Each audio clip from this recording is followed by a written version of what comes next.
Olá, meus irmãos, a paz do Senhor Jesus e um bom dia para todos, um bom domingo para todos. Estamos, pela misericórdia de Deus, iniciando mais uma edição da Escola Bíblica Dominical, neste domingo, dia 15 de agosto. Opa, chegamos na metade do ano do mês, pastor? Estamos terminando. Mais da metade do ano, então, né? Graças a Deus, então, por isso, irmãos. Então, nós vamos estudar hoje a lição do número 7, de 15 de agosto, que tem por título O Ministério de Eliseu. Pedi ao pastor Exídio fazer uma oração e assim nós vamos dar prosseguimento aos trabalhos da ministração da aula. Saúde a todos com a paz do Senhor Jesus. Vamos orar, irmãos. Querido Deus, pedimos a tua bênção sobre a exposição desta lição. Pai querido, usa, ó Deus, esta lição para edificar, consolar, orientar, nos instruir, ó Deus. É no nome de Jesus que nós oramos. Amém. Pois bem, meus irmãos, estamos falando diretamente da Igreja Evangélica Assembleia de Deus de Brasília, área especial número 8, setor D, Taguatinga Sul, que tem como pastor presidente desse grande campo o pastor Osivaldo Pereira Xavier. Mas antes do pastor Exídio ler o textual e a gente dar prosseguimento, eu já quero de antemão adiantar a leitura bíblica em classe. É um pouco extensa, está em 2 Reis, no livro de 2 Reis, capítulo 3, os versículos 5, 9, 11, 14, 18, depois pula para o capítulo seguinte, capítulo 4, vai para o versículo de 1 ao 7 e 38, 41. Mas à medida que nós vamos lendo, vamos também falando o momento da mudança do versículo. Pastor Exídio. Muito bem, irmãos. O textual se encontra no segundo livro dos Reis, capítulo 3, verso 11, que diz: E disse Josafá, não há aqui algum profeta do Senhor, para que consultemos ao Senhor por ele? Então respondeu um dos servos do rei de Israel e disse: Aqui está Eliseu, filho de Safate, que deitava água sobre as mãos de Elias. A verdade prática diz: Deus usou e ainda usa seus servos para realizar milagres. Basta ter fé e confiança no Senhor, que Ele opera maravilhas. Muito bem, passemos agora para a leitura bíblica em classe, que a princípio se encontra no segundo livro dos Reis, capítulo 3, verso 5, que diz: Sucedeu, porém, que morrendo Acabe, se revoltou o rei dos Moabitas contra o rei de Israel. E partiu o rei de Israel, e o rei de Judá, e o rei de Edom, e andaram rodeando com uma marcha de 7 dias. E o exército e o gado que o seguia não tinham água. Então disse o rei de Israel: que o Senhor chamou estes 3 reis para os entregar nas mãos dos Moabitas. E disse Josafá: Não há aqui algum profeta do Senhor para que consultemos ao Senhor por ele? Então respondeu um dos servos do rei de Israel e disse: Aqui está Eliseu, filho de Safate, que deitava água sobre as mãos de Elias.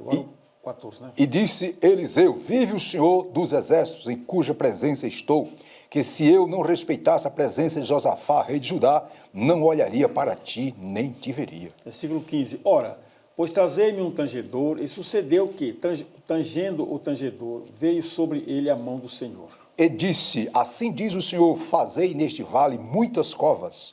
Porque assim diz o Senhor: Não vereis vento, nem vereis chuva.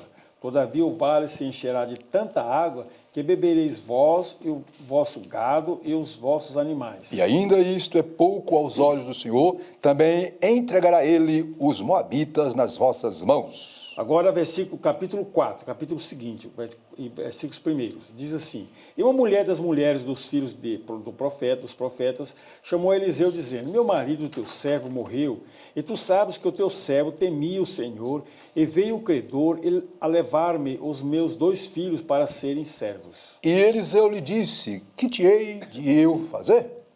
Declara-me que é o que tens em casa. E ela disse: Tua serva não tem nada em casa, senão uma botija de azeite. Então disse ele: Vai, pede para ti vasos emprestados a todos os teus vizinhos, vasos vazios, não poucos. Então entra e fecha a porta sobre ti e sobre teus filhos, e deita o azeite em todos aqueles vasos, e põe à parte o que estiver cheio. Partiu, pois, dele e fechou a porta sobre si e sobre seus filhos. E eles lhes traziam os vasos e ela os enchia. E sucedeu que, cheios que foram os vasos, disse a seu filho, traze-me ainda um vaso. Porém ele lhe disse, não há mais vaso nenhum. Então o azeite parou. Então veio ela e o fez saber ao homem de Deus, e disse ele, vai, vende o azeite, paga a tua dívida, e tu e teus filhos vivei do resto. Agora pulemos para o versículo 38, que diz, e voltando Eliseu a Gilgal, havia fome naquela terra, e os filhos dos profetas estavam assentados na sua presença.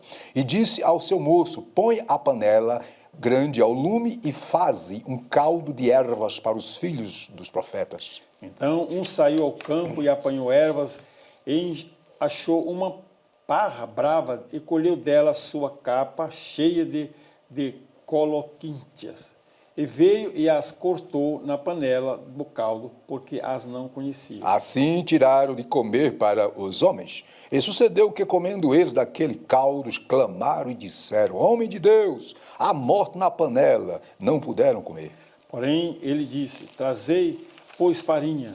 Deitou na panela e disse, tirai de comer para o povo. Então não havia mal nenhum na panela. Muito bem, minhas irmãs, meus irmãos, a lição de hoje, como já falamos, tem como tema o ministério de Eliseu, e a lição está dividida em 3 tópicos. Primeiro, Eliseu salva 3 reis e seus exércitos. 2, Eliseu aumenta o azeite da viúva. E 3, a morte que havia na panela.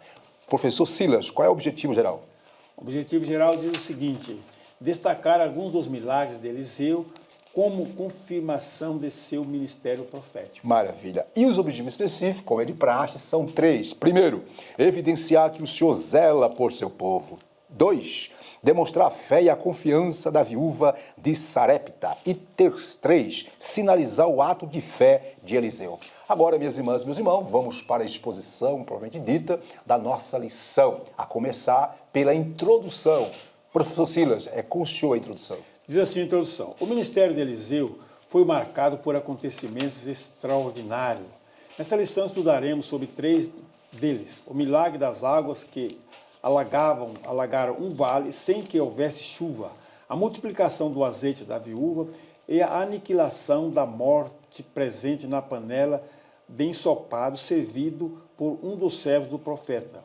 Nos 3 eventos estão evidentes a fé, a obediência e a poderosa unção de Deus sobre o profeta Eliseu. E aí, professor Silas, quais são as observações? A unção de Eliseu, como sucessor de Elias, né, correspondeu na sua linguagem, na nossa linguagem, a expectativa de Deus. Na nossa linguagem. Eu sabia de tudo isso. Né? Pois Eliseu foi obediente, né, ousado, corajoso, homem de fé e íntegro. Muito bem. Então, o impossível dos milagres operados mostrou a profunda comunhão com Deus. Isso foi milagre grande, pastor. Maravilha. E ó, do nada aconteceu tudo, viu? Isso. Do nada aconteceu tudo. Maravilha. Muito bem, professor. Como disse o professor Silas, minhas irmãs e meus irmãos, o profeta Eliseu, não é? Como todos sabem, ele substituiu o profeta Elias. E o ministério do profeta Eliseu, de acordo com os estudiosos, não é, durou aproximadamente 50 anos. Mais de 20 a 25 milagres, foram muitos milagres.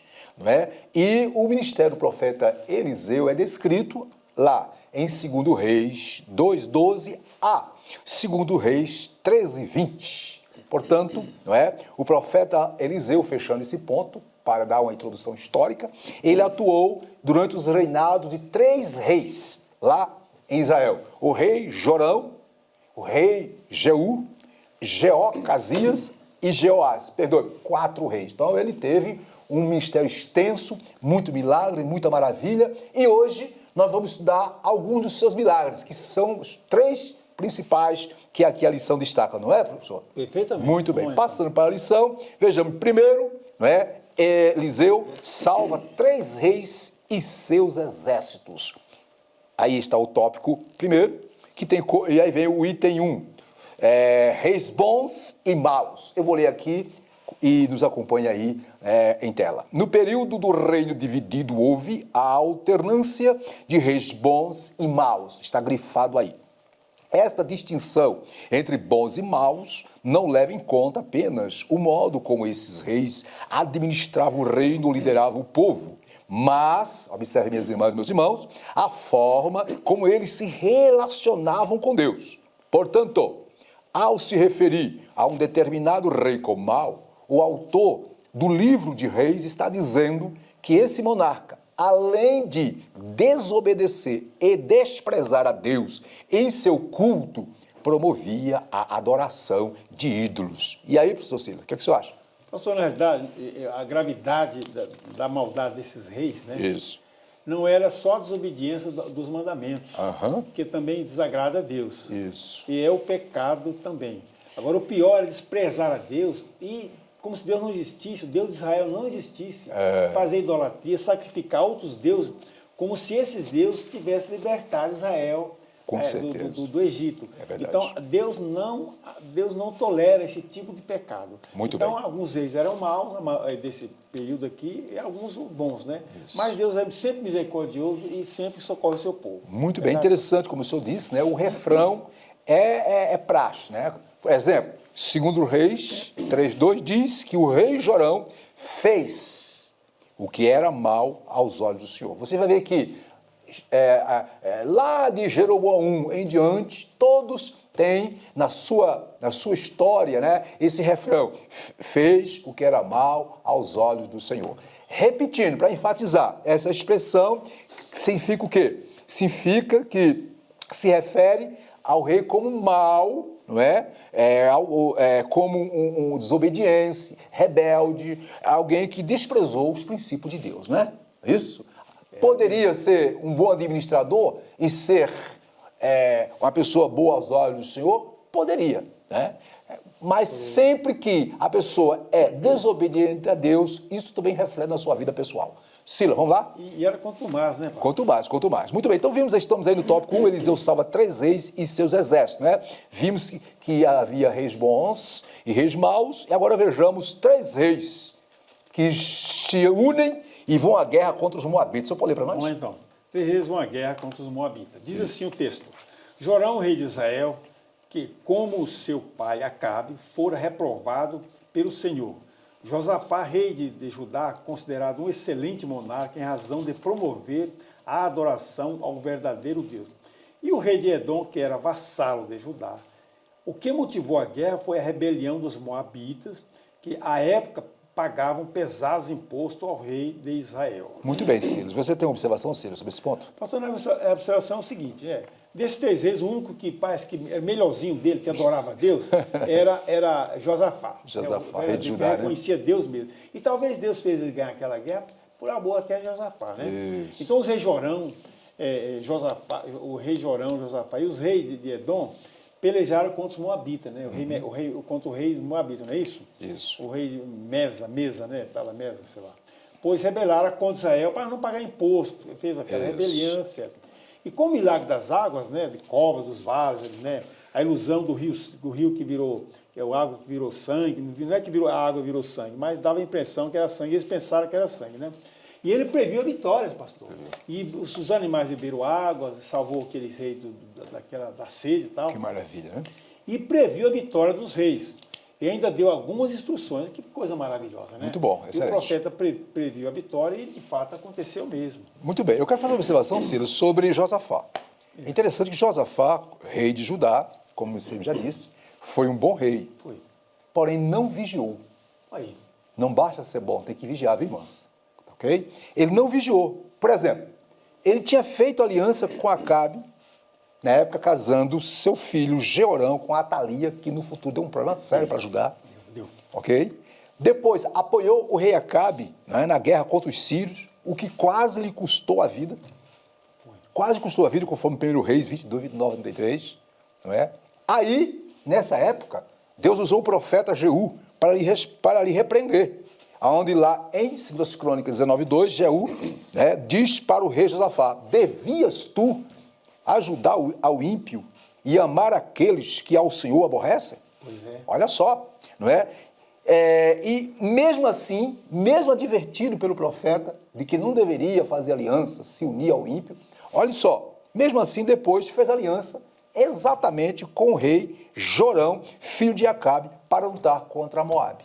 Então o que eu quero entender aqui é o seguinte, que Josafá foi um bom rei, teve suas qualidades, mas faltou nele a vigilância, a prudência. Aqui para nós, minhas irmãs, meus irmãos, não é isso que acontece com muitos cristãos hoje? São pessoas boas, dedicadas, pessoas crentes, né? Servas e servas, até obreiro, mas não tem prudência, não vigia, né? Passa os pés pelas mãos e aí depois fica choramingando na presença de Deus, né? Então vamos ter muito cuidado para que não venhamos nos precipitar como Josafá fez. E Deus foi tão misericordioso com Josafá que guardou, livrou, protegeu. Que Deus maravilhoso é esse nosso, né? Ainda, né, pastor? É isso, né? Muito bem. É só uma observação que eu queria fazer aqui, né? Que eram 3 reis, né? Tá bem claro aí, o rei Jorão, Josafá e o rei de Edom. Agora, Josafá, ele simplesmente... só um detalhe aqui, ó. Lá no versículo 3:7 diz o seguinte, ó, olha só. Jorão mandou dizer a Josafá, rei de Judá, o rei de Moabe se revoltou contra mim. Irás tu comigo à guerra contra Moabe? Josafá nem sequer orou a Deus, nem sequer pediu a direção de Deus, nem sequer consultou o Senhor. Diz, subirei, serei como tu és. Olha só, serei como tu és. O meu povo como o teu povo. Os meus cavalos como os teus cavalos. E só faltou prudência. Só um detalhezinho, só depois que ele está já no palco da guerra, é que ele se lembra, tem um profeta por ele. Olha, e a água, pastor, eles iam morrer de sede. Morrer de sede, se não fosse misericórdia de Deus. Se não for misericórdia de Deus, iam morrer de sede. Muito bem. Então, tá vendo aí, gente, que a lição que aprendemos aí nesse segundo item aí, né? Que não podemos fazer algo sem antes consultar a Deus. Terceiro item do tópico 3, né? Está falando que a predição de Eliseu se cumpriu. Vou ler aqui. Em respeito a Josafá, Eliseu, cheio do poder de Deus, previu que águas e abundância alagariam milagrosamente toda aquela região sem a ação dos ventos e sem chuva. Nós colocamos aí de verde em tela. O Senhor, isso aqui é lição para nós, não apenas realizaria este milagre, mas também lhes entregaria a vitória sobre os moabitas. Agora, aqui para nós, essa vitória veio por quê, Silas? Você sabe dizer por quê? Por amor, por amor. Ali tinha um servo de Deus, tinha um homem que temia Deus, um homem que fazia bem. Muito bem. E Deus também amava o povo de Israel também, né? Então foi por amor. Por amor. Agora, e detalhe, Silas, quando você vai para 2 Reis 3:20, você vai ver que o rei Jorão, depois de fazer aquela marcha forçada, o povo, né, os exércitos, todo mundo se esvaindo de sede. Não é? Olha o que Jorão fez. Ele culpou Deus. Né? Ele culpou Deus. Aí na revista está bem claro aí, ó, aonde ele, no versículo de número 2 Reis 3, tá? No versículo de número deixa eu ver aqui onde é que está aqui. Versículo 10. Olha só, olha que Jorão disse o rei de Israel, que não tinha constado a Deus, que era idólatra, disse, é que o Senhor chamou estes 3 reis para os entregar nas mãos dos moabitas, reclamando. E aí, rapidinho aqui, ó, em um gesto de total desespero, Jorão, rei de Israel, culpou Deus pela falta d'água.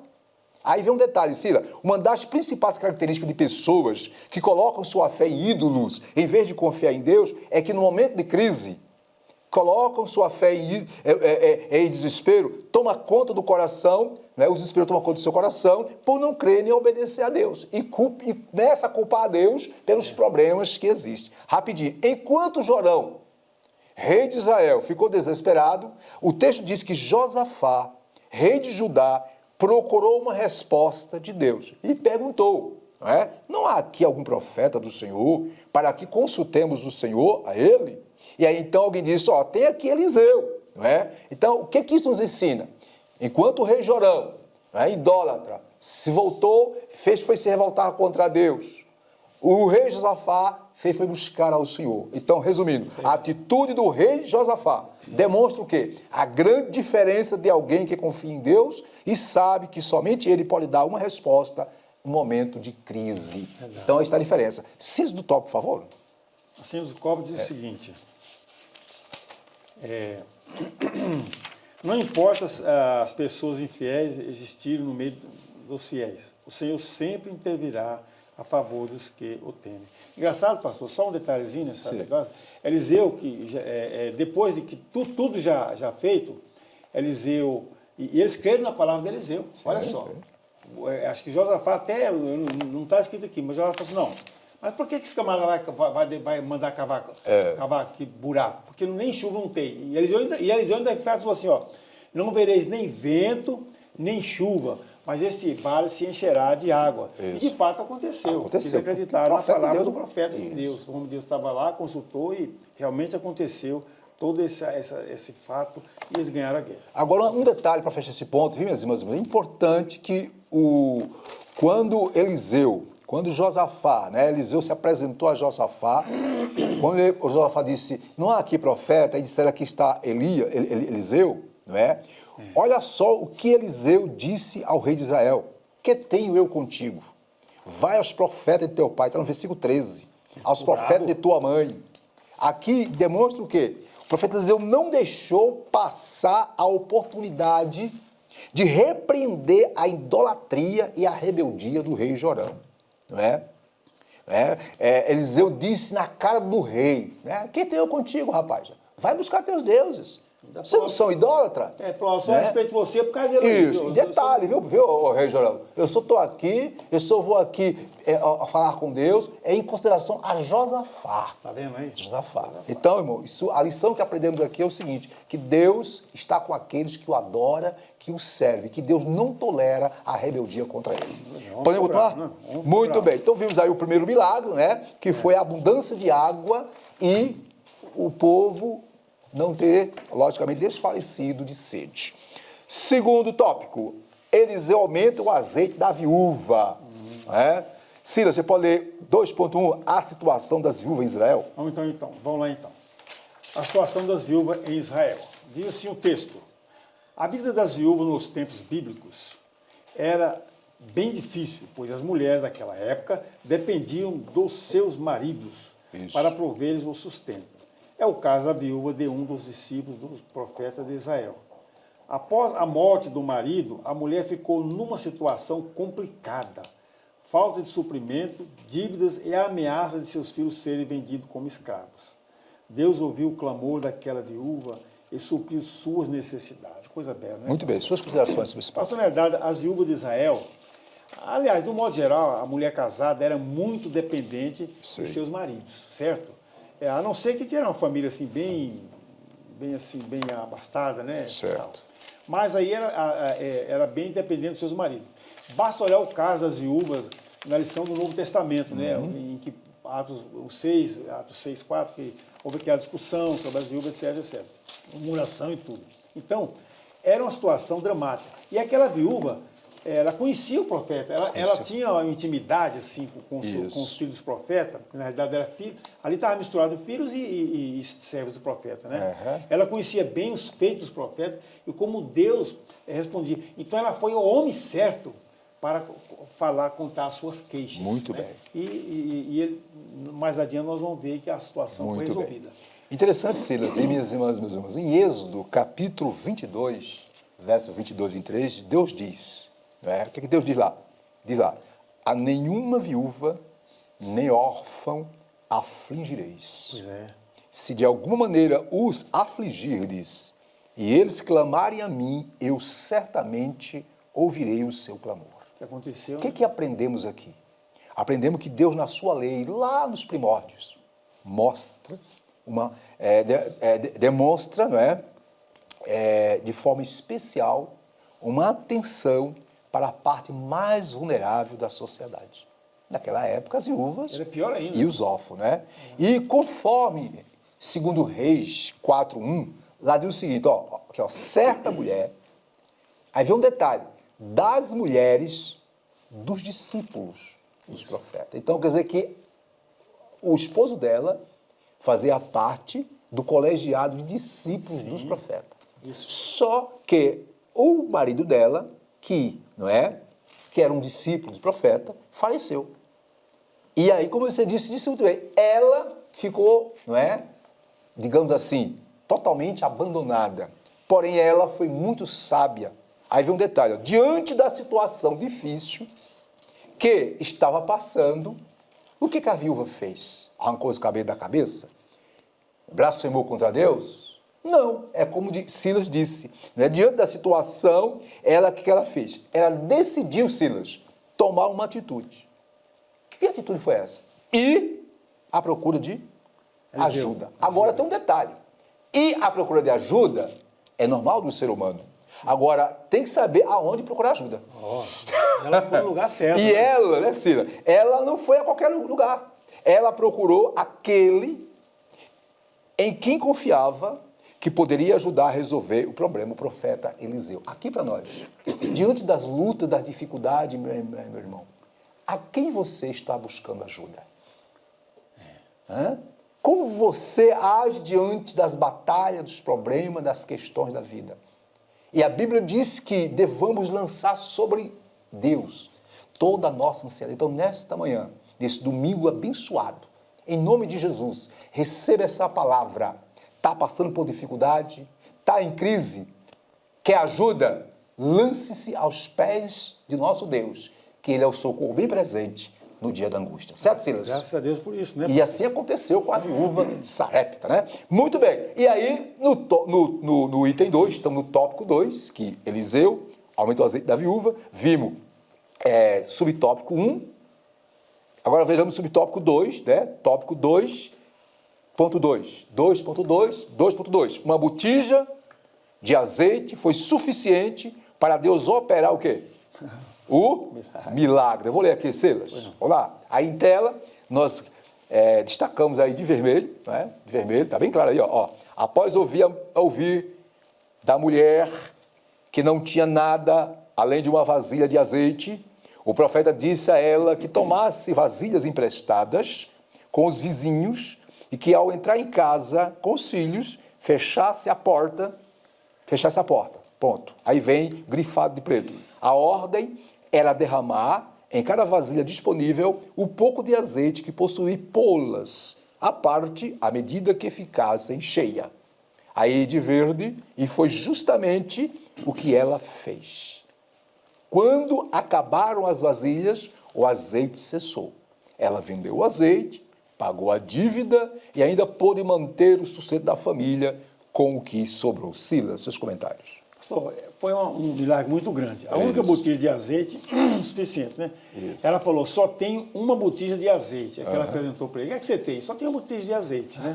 Certamente, pastor, acho que todos ali passavam certa dificuldade. Não era fácil a vida daquela congregação, né? Falou a viúva, né? Isso. A segunda pesquisa que eu andei levantando aí, pastor, parece que o frasco não era muito grande, não.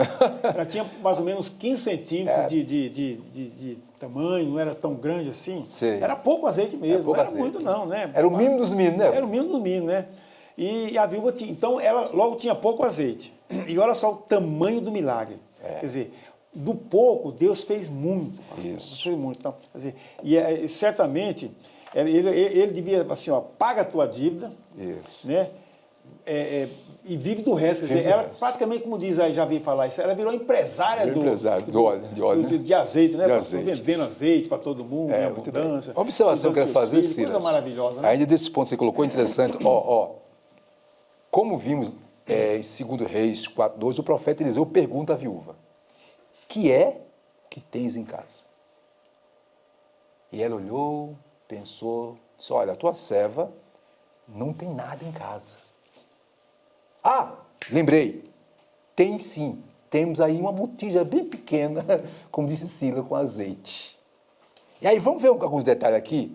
O que isso nos ensina, minhas irmãs e meus irmãos? Escute, muitas vezes não reconhecemos e não valorizamos aquilo que o Senhor tem nos dado. O mínimo que seja, né, pastor? O mínimo que seja. Verdade. Ok? Continuando. Pode não ser exatamente aquilo que queríamos, mas certamente é aquilo que precisamos.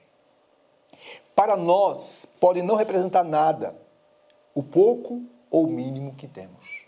Mas se colocarmos o nosso nada nas mãos de Deus, Ele pode realizar o milagre que necessitamos. Verdade. Eu vou repetir.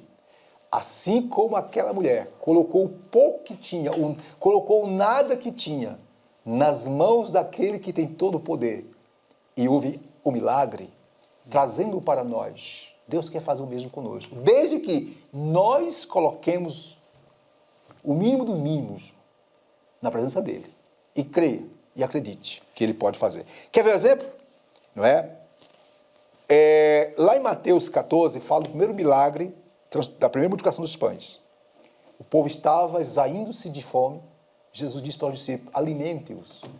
Aí alguém disse, mas Senhor, aqui só temos 5 pães e 2 peixes. Olha só, olha aí, ó.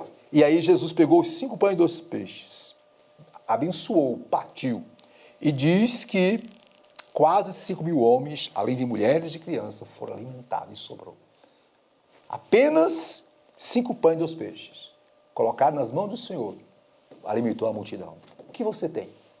Pastor, não tenho nada. Será que não tem nada? Faça como a mulher, né? A viúva de Sarepta. Faça uma análise. Ainda outro exemplo, na segunda multiplicação dos pães. Mais uma vez a multidão, Jesus disse, alimenta o povo, vamos alimentar o povo. E alguém disse, mas Senhor, nós só temos aqui 7 pães e uns, 7 pães e uns pouquinhos de peixes. Mais uma vez Jesus pegou aqueles pães e peixes e abençoou e multiplicou. Eu pergunto para a irmã e para o irmão, para você que participa conosco do CIBD, o que você tem? O que você precisa? Pastor, eu não tenho nada, mas eu preciso disso. Então, coloca o seu nada na presença de Deus e Deus vai tornar tudo. Fechando aqui. Lembra de Moisés? Lá em Êxodo 4:2? Moisés não é reticente. Não, meu senhor, não tenho condições. Eu não tenho condições, não sei falar. E Deus disse, Moisés, o que você tem na mão? Senhor, eu tenho aqui um cajado, aqui, um bordão aqui, para tanger as ovelhas. Pois é, muito bem, com esse cajado, Moisés, que eu vou usar, vou fazer maravilha. Interessante, foi usando o cajado que Moisés, estendendo, vieram as pragas no Egito. Foi usando o cajado que as águas do Mar Vermelho se abriram. Foi usando o cajado que a água saiu da rocha. Então, minha irmã, meu irmão, para concluir esse ponto, o que você tem em suas mãos? Coloque na mão de Deus e Deus vai fazer um grande milagre. Pastor, okay? só um detalhezinho aí. Irmão falando nisso aí, ela creu. Sei. Ela colocou a fé dela em exercício. Isso. E olha só a extensão do milagre, pastor. É verdade. Olha o comércio que ela teve, servia para alimento. Então, o milagre foi de grande extensão. Quer dizer, encheu vasilhas, ela pediu para os vizinhos, certamente ela tinha bom relacionamento com os vizinhos. Isso. E aí, eu fiz até observação. Eu fiz até observação aqui, ó. Pede para te vaso emprestado ao vizinho. Aí eu faço a observação. Imagina só se aquela viúva não tivesse comunhão com os seus vizinhos. Olha só, isso, hein? Quantas vasilhas ela conseguiria encher de azeite? Só que tinha em casa, talvez. Isso aqui tem lição para nós, irmão. Deus pode usar pessoas que nós menos esperamos que use para nos ajudar a receber o milagre dele. Então, vamos ter comunhão uns com os outros. Por favor. E aqui, pastor, foi um milagre de grande extensão, né? Isso. Um milagre de grande extensão mesmo. Muito bem. Terceiro item, né? Estamos no tópico 2, eles aumentam o azeite da viúva, vimos a situação da viúva em Israel, vimos uma botija de azeite foi suficiente para Deus operar o milagre, né? Agora vejamos que para que tudo isso ocorresse, houve fé, obediência. Não foi, Silas? É verdade. Lê para nós aí. Vamos lá. 3. Morte que havia na panela. O outro milagre, o terceiro, né? Que fala da revista, né? Os filhos... É 3. É o 3. 2.3. Perdão, verdade. Eu estou querendo acabar, pastor. Vamos já acabar, em nome de Jesus. Vamos lá, então. Fé, obediência e família unida. Isso. Neste episódio de multiplicação do azeite, percebe-se que a fé e a obediência são os ingredientes necessários para que as bênçãos divinas sejam abundantes na vida de quem crê. Às vezes, o milagre que buscamos não acontece a partir de coisas extraordinárias. Basta trabalharmos com o que Deus já nos deu. Exercer a fé em sua palavra. Ao pedir à mulher para fechar a porta, o profeta indicou que o milagre deveria acontecer na intimidade da família. Isso significa que Deus se agrada de uma família unida em torno de um ideal, certo, pastor? Suas considerações. Isso aí, pastor, na verdade, se ela, como diz aí o seguinte, né? A família unida. O filho dela podia dizer assim, pai, mãe, mas para que essa vasilha? Pegar lá. E olha, eu acredito que ela esgotou todos o que tinha dentro de casa com os seus filhos, né? A união dos seus filhos, A obediência também dos seus filhos. Isso. Certamente ela criava bem os seus filhos. Olha só, bem criava os seus filhos. E o milagre aconteceu, ela pegou aquele frasco pequeno, falou para os filhos dela, mas os filhos podiam questionar, mãe, mas só isso aí? Mas para que vasilha? Olha só que eles não discutiram o tamanho, o que ia acontecer, mas apenas creu. Ele creu na palavra do profeta. Isso. E aconteceu Igualzinho. um grande milagre, porque a família era unida, como o meu irmão disse aí, tinha bom relacionamento com os vizinhos, né? Os filhos certamente obedientes, a mulher amava aqueles meninos, e os rapazes também confiavam, e já viviam naquele ambiente espiritual, Muito bem. como o profeta tinha, né, pastor? Detalhe, para fechar, fazer assim. Para que o milagre ocorresse, ela precisou ter fé e ser obediente. Observe que o versículo 4, o profeta diz, entra, fecha a porta sobre ti, sobre teus filhos, deita o azeite e todas aquelas vasilhas, põe à parte o que estiver cheio. Aí o versículo 5 diz, partiu, pois, dele, isto é, a mulher, e fechou a porta. Ela fez exatamente conforme o profeta disse que deveria ter feito. O que isso nos ensina? Que quando nós estamos direcionados pela vontade de Deus, só resta crer que Deus vai entrar com providência em nossa história. Certo? Não questionar, né? Não questionar. Silas, síntese do tópico 3. E assim, 2. do tópico 2. Isso, também estou pensando. Deus não necessita de coisas grandes para operar milagres, certo? Muitas vezes o instrumento do milagre já se encontra em nossas mãos. Olha, que coisa Que maravilhosa. coisa ali. Então, depende de ter fé. Depende. Né? Coloque o que você disse que não tem na presença de Deus e Deus vai multiplicar. Muito bem. Valorizar o mínimo também. Valorizar o né, mínimo, pastor? é? Dá valor Ok. que você tem. Terceiro tópico, então vamos aí, estamos na lição, estamos falando um pouquinho dos ministérios de Eliseu. Vimos aí os 3 reis e seus exércitos, né? Foram livres da morte pela seca por causa da intervenção do milagre, né? Das águas que brotaram. Vimos então que a viúva, mesmo tendo um pouquinho de azeite, houve a multiplicação, ela foi abençoada. Agora vejamos, né, o outro milagre, né, que é a morte que havia na panela. Meu Deus do céu, que negócio é esse? Terceiro tópico, a morte que havia na panela. 3.1, a escola de profeta. O que é isso? Vou ler aqui. Os filhos ou discípulos profetas estavam radicados em Betel, Jericó e Gilgal, conforme as referências aí em tela. Nessas escolas, os alunos eram encorajados a buscar uma melhor compreensão da palavra de Deus, desenvolviam um relacionamento com o Senhor e contribuíam na manutenção da resistência contra a apostasia e a idolatria que imperavam em Israel. Por isso eles eram perseguidos por alguns reis. Silas, suas considerações. Como nós vimos antes da passagem de Eliseu, de Elias, a gente parece que via 3 escolas ali, né? Sim, Gigal, Betel, etc., Isso. né? Perto ali. Então a escola, os chamados filhos dos profetas, né, eram seus discípulos, ou filhos dos profetas também, Isso. né? Podia ser que os filhos dos profetas também fossem discípulos, né? Eram verdadeiros auxiliares, como o pastor falou, dos profetas. E às vezes o acompanhava, né, em suas jornadas, suas missões, né? Aprendia a adorar a Deus, a cultuar a Deus, Muito né? bem. Verdade? E se posicionava também a favor do profeta, né, no caso Eliseu, de também a combater a idolatria de Israel. Era um grupo de profetas que Deus usava. Muito bem. E os profetas tinham onde se refugiar ali, no nosso acampamento, ou o lugar onde eles iam. Muito bem. Como aconteceu. Muito bem. Interessante, Silas e minhas irmãs. Meus irmãos, vimos aí, né, que a escola de profeta. E de acordo com o estudioso, essa escola, ou esse tipo de escola de profeta, teria sido organizada por Samuel, né, pelo profeta e sacerdote Samuel, né,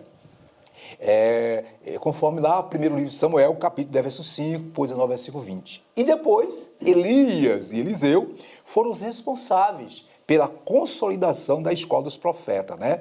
E essa escola era o quê? Como já foi dito, está bem claro na revista, era um lugar onde aqueles que desejavam, tinham ministério, tinham chamada de Deus, eram treinados, né, na palavra, na lei, eram revestidos, eram capacitados para, obviamente, confrontar a idolatria. Enfim, era uma escola que na linguagem de hoje seria o quê? Um instituto bíblico, um seminário, não é? Uma escola que busca preparar obreiros para pregar a palavra de Deus.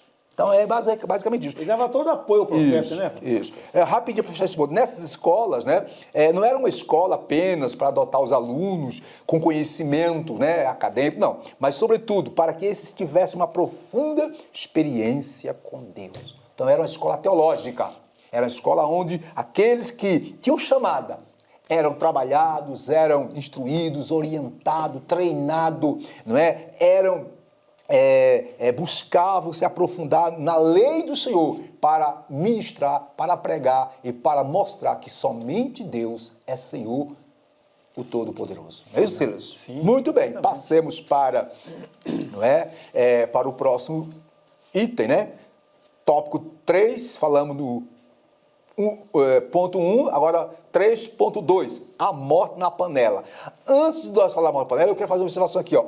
O ensino bíblico teológico sempre teve relevância na igreja cristã. Viu? Não podemos esquecer que a grande comissão destacada por Jesus tem como objetivo pregar e fazer discípulos, ensinar. Não é? Então, os mestres que ensinam a igreja são dádiva de Deus. Então, assim como naquela época, tínhamos mestres como Samuel, Elias, Eliseu, tínhamos discípulos. Hoje nós temos seminários, temos institutos bíblicos, temos faculdade. Agora, o bom é que esses institutos, que essas panelas, não haja morte nela, que é o tema do próximo item. Verdade. O senhor pode lembrar nós aí? E Paulo também ensinava. Tem uma ocasião que ficou 2 anos ensinando uma casa lá, né? A morte na panela. Que negócio é esse aí? Que morte é essa aí? Que negócio é esse, pastor? Que menino é esse? Foi na escola de profetas de Gilgal que Eliseu ordenou seu servo que fizesse um ensopado para alimentar os discípulos. Provavelmente pela falta de conhecimento sobre as plantas e diante da escassez de alimento, o rapaz pegou, junto com os legumes, uma espécie de pepino silvestre que continha um veneno. A comida foi servida aos homens, mas logo que a provaram, gritaram, a morte na panela. Eliseu pediu um pouco de farinha, colocou no caldeirão e declarou que não havia mais perigo algum. Deus havia realizado um milagre. E aí, o que é essa morte na panela? Pastor, olha só, comida envenenada, vamos lá. Comida envenenada. Eliseu, agora depois da partida de Elias, como seu sucessor agora, já liderava o grupo, né? Então foi quando ele ordenou, olha, faz um ensopado para nós aí, ajunta o que tem para comer aí, vai lá na horta lá, e, se é que havia horta, né? Isso. E pega um pouco de legume lá e vamos fazer um ensopado. E observando, pastor, que naquela época havia escassez de alimentos, a seca, etc. Né? Havia fome naquela terra, conforme segundo Reis 4:38. Então colheram certamente legumes e ervas para fazer na panela. Agora tinha um pepino venenoso, tinha ali uma erva, uma verdura ou um legume venenoso. O ensopado estava com veneno. Foi quando aconteceu o milagre. Olha só, pastor, eu fico admirado. Ele colocou, foi uma farinha lá, pastor. E, nosso Deus, o que tem a ver farinha para tirar veneno? Mas quando Deus opera, qualquer coisa é suficiente para fazer um grande milagre, pastor. Mas muito bem. E a farinha que ele colocou lá, põe a farinha. E ninguém questionou, então bora comer. Acreditaram na palavra do profeta. Ninguém falou, profeta, prova primeiro aí. Prova primeiro. Já que você falou que não tem, ninguém falou. Aqui a Bíblia não resiste, mas eu tenho a impressão que eles obedeceram o profeta, comeram, saciaram, não aconteceu nada. O milagre foi grande. Eu queria fazer uma observação. O versículo 39 que fala, então saiu um ao campo, apanhou ervas, né? Isso. E pondo-a na panela, visto que não as conheciam. Eu queria trazer aqui uma observação. Observe que esses que foram ao campo eram discípulos do profeta. Alguns até dizem que foi o próprio Geazi, que era discípulo de Eliseu. E aí vem um detalhe, né? A lição que eu aprendo aqui é o seguinte, vamos ter muito cuidado, queridos, com aquilo que ministramos, que ensinamos sem conhecer. Verdade. Tem muita gente querendo ser pregador, querendo ser pregadora, querendo ensinar o que não sabe. E aí vai trazer morte espiritual. Aqui ainda eu quero dizer o seguinte, que observe, a alimentação estragada na escola dos profetas, né, aponta para o fato, escute, viu, minhas irmãs, que é importante, de que muito facilmente se pode inserir doutrinas estranhas na mente de pessoas que ainda estão em fase de crescimento. Verdade. Observe que a panela, ok? E dentro da panela estava o caldo. Não é a panela que estava com problema, mas o caldo, a sopa que está dentro da panela, isto é, a comida. Comida que estava estragada. A lição que aprendemos aqui é que tem a ver com o ensino, com a pregação, com a ministração. O vaso em si não tem problema. O problema é a forma como esse vaso, ok, está transmitindo, está comunicando aquilo que Deus quer que seja comunicado. Mas vamos para cá, rapidinho aqui, ó. A ausência de ensinamentos bíblicos bem fundamentados é danosa para a igreja. É danoso para a igreja, o que possibilita a entrada de falsos mestres e a manifestação da apostasia levando à morte espiritual. Tem muita morte na panela. Eu posso dizer que a panela aí pode ser a igreja, pode ser o ambiente de culto, pode ser o local, pode ser aquela comunidade. Tem muita morte por aí sendo, não é, disseminada. Por exemplo, aí vem a pergunta, que tipo de veneno é esse? Falsos mestres, apostasia, isso tudo levando à morte espiritual. Tem muita gente, Cira, morrendo espiritualmente por causa de comida estragada. Que tem de comida espiritual estragada por aí, estragando, porque falta de ensino. E aí eu quero trazer qual é o remédio para sarar, para dar condições para que o alimento seja de fato adequado para que as pessoas tenham condições de crescer. O remédio para deter a morte que está na panela, a proposta foi o quê? Colocar farinha. Deus disse, coloquem farinha na panela. Farinha na panela simboliza o quê? Simboliza o quê? A palavra de Deus. Farinha fala de pão. A farinha simboliza as verdades de Deus. Eliseu disse, trazer a farinha, coloque, tire, né? Resumo, né? O que precisamos hoje para acabar com a morte espiritual tão disseminada nos púlpitos aí?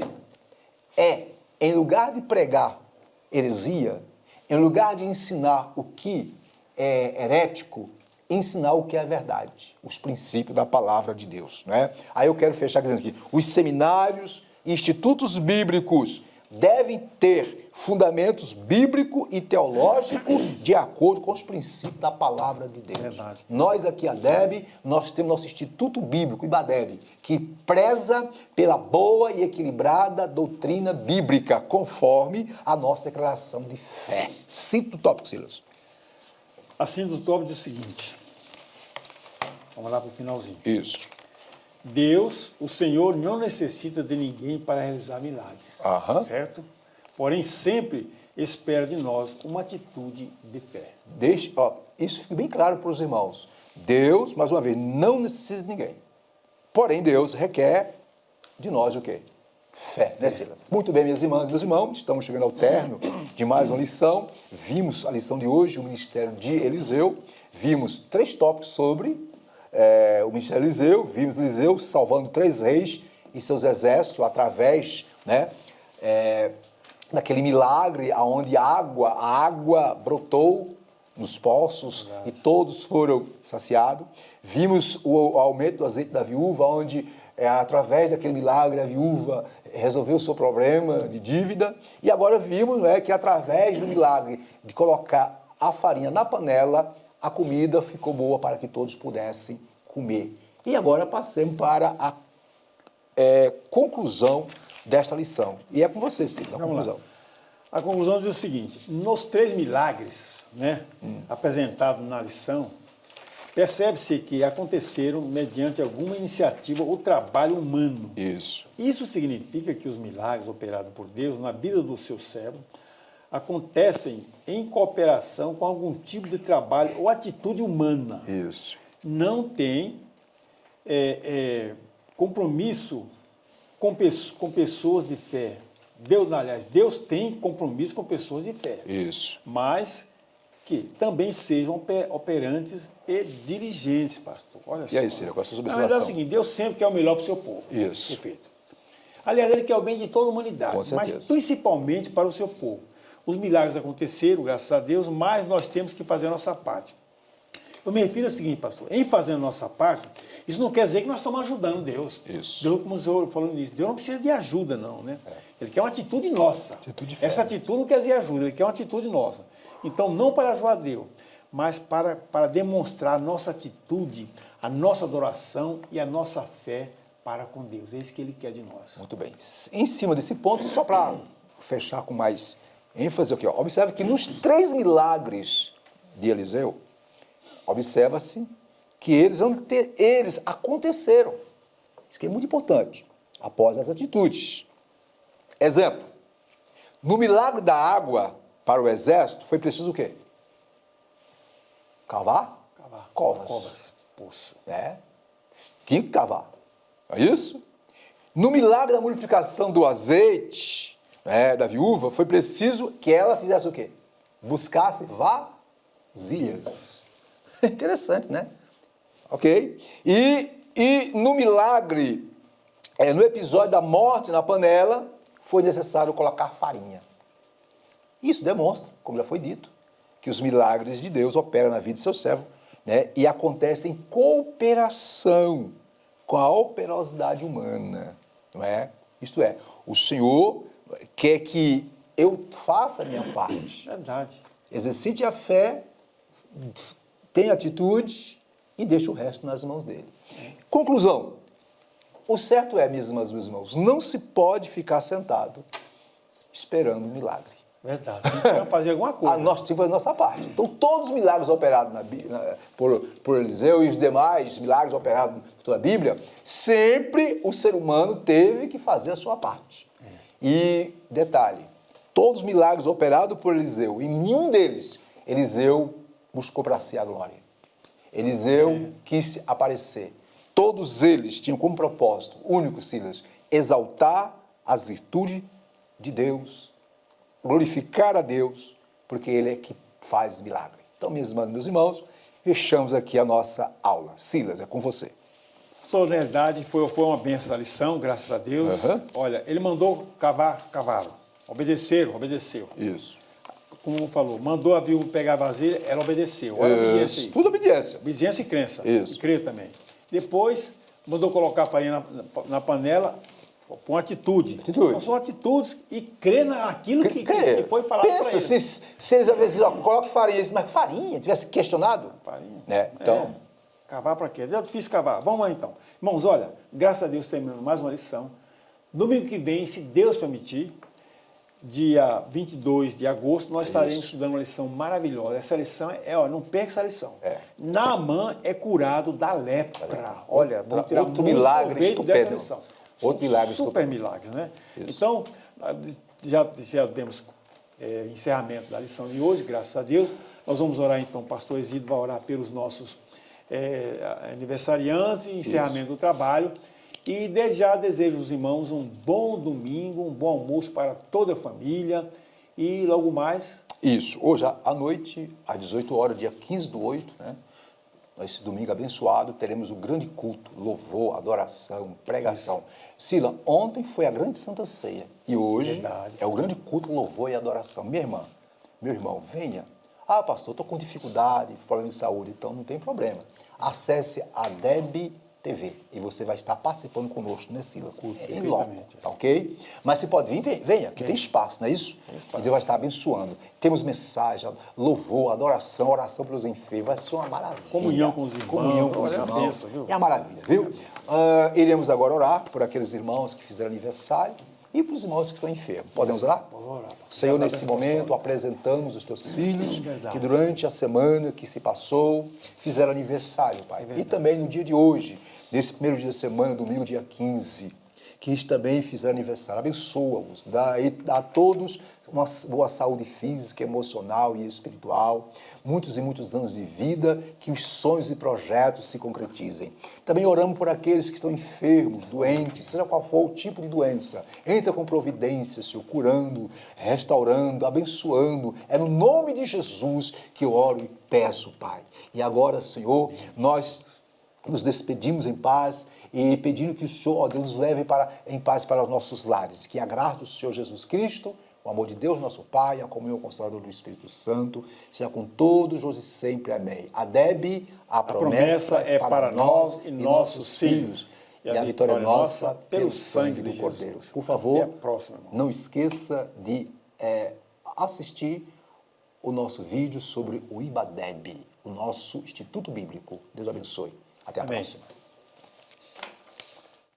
IBADEB, Instituto Bíblico da Assembleia de Deus de Brasília. Material autodidático. Você também pode estudar por extensão, por ensino à distância ou de forma presencial. Curso de integração ministerial, curso médio e avançado em teologia. E os nossos cursos para ensino à distância você pode estudar em qualquer lugar do mundo. Curso de integração ministerial, curso médio e avançado em teologia. Em nossos cursos presenciais, cursos de formação em psicologia pastoral, formação em ciência da religião e formação em educação religiosa. Na IBADEB você tem preços a custo acessível. Entre em nosso site e conheça os nossos cursos www.ibadeb.com.br ou pelo telefone 613573 1578. IBADEB, Instituto Bíblico da Assembleia de Deus de Brasília.